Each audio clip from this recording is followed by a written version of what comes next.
Hi,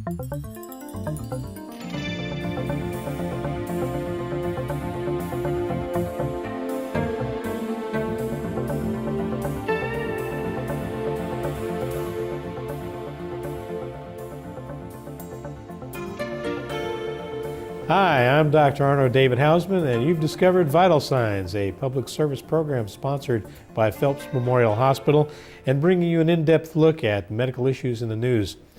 Recently, I attended a lecture at Phelps Memorial Hospital on pain management, specifically chronic pain management, and was taken by the amount of information that was imparted by the doctor who gave that lecture, Dr. Joseph Debick. I'm pleased to say that I have Dr. Debick with us today. Dr. Debick is a pain specialist in practice at Phelps who is a graduate of downstate and double boarded in both anesthesia and pain medicine from Columbia. And Dr. Debick, it's nice to have you with us today. Pain management, there's been a dramatic change in pain management over the last few years. And pain management's been in the news recently, especially with management of trigeminal neuralgia and the use of the gamma knife. You don't use a gamma knife, you use other sorts of therapy, but most importantly, the concept of pain is evolving. And let's start with the obvious. Exactly what is pain? Usually what physicians define pain as is an unpleasant sensory or emotional experience. And it has two components, a physical component and an emotional component. Now, there are two large groups of, essentially two large types of pain, and those are basically what? Well, when we look at pain, we look at it, is it either a nociceptive pain or is it a neuropathic pain? Okay, so nociceptive, what are we talking about? What is that? Well, basically if someone is walking down the street, stubs their toe, hits their knee against the wall, there's actual physical damage that the patient sees or feels, and it's a protective mechanism for the body. For a person who has an acute back injury, they've twisted, they've turned, they've bent over, they're going to have a nociceptive component. That's an acute pain. Again, ouch, I just hurt my back.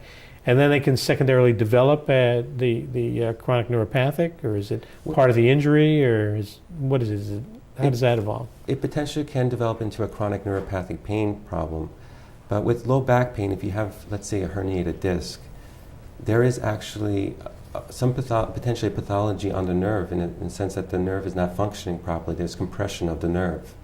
And you can develop sciatica symptoms, sometimes called radiculopathy or radiculitis.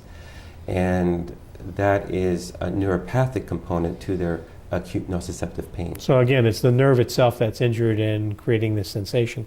And what's the difference in treatment for an acute versus a chronic, neuropathic versus a nociceptive pain?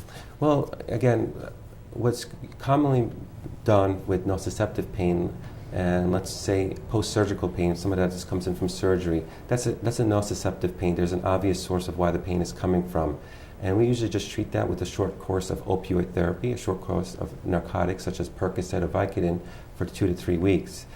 With neuropathic pain, we don't tend to treat neuropathic pain with opioids because it's not directing the treatment at the source of the pain. So for an acute pain, again, if you have a minor injury, you could take aspirin or Advil or any of the non-steroidal anti-inflammatories, or for more severe pain, you can take a mixture, Tylenol and oxycodone, Percocet or something like that. And that should be relatively short term, and your pain should be, if it doesn't go away completely, at least alleviated adequately so you can function normally. But for this neuropathic dysfunction, opioids are absolutely the wrong thing to use. The wrong thing to use as first-line therapy, potentially after the patient has tried various medications and or injections or other types of therapies. If they feel that, then at that time it may be worthwhile looking into opioid therapy for them. Now, I know that you're also trained in acupuncture. So let's start with that. How does acupuncture work and how effective is that? When you use acupuncture, it increases your body's endorphins. And what endorphins are your body's natural pain relieving chemicals. Yeah, opioids mimic endorphins. Exactly. Right? So, so that works. And now, again, these are all also sort of like radicular therapy as opposed to radicular pain. You put a needle in a distant spot and that seems to alleviate the pain somewhere else in the body. How does that work? Well, you know, acupuncture is based on the theory that the body is a source of energy, and you want to help move that energy through different parts if there is some stagnation related to some sort of injury. So when you place various points, and each point has a purpose, it helps move that energy to sources where the energy is needed. Pain management is extremely difficult. You know, there's so many components to it. You know, again, you have to separate nociceptive, acute discomfort from the neuropathic and the emotional problems. And again, you see people who've been suffering from pain for a long time before they actually come to you for reevaluation. What can a person expect when they come into the office? How long before they're going to start experiencing, you know, some sort of response? What I would hope is if there is an interventional modality that I can offer the patient, I would want to do that right away for the patient.